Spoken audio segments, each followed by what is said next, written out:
You ask Tiger to calculate. This deals with linear inequalities with one unknown. The final result is x greater than 15. Let's solve it step by step. Group all constants on the right side of the inequality. Subtract 75 from both sides.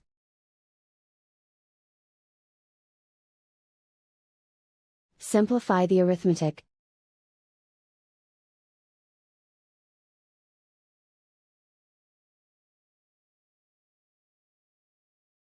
Isolate the x. Divide both sides by 25.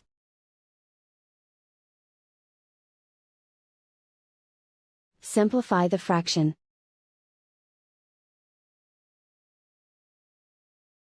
Find the greatest common factor of the numerator and denominator.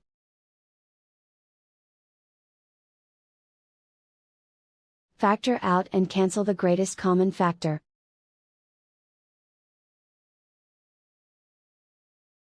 Plot the solution on a coordinate grid. And so the final result is x greater than 15.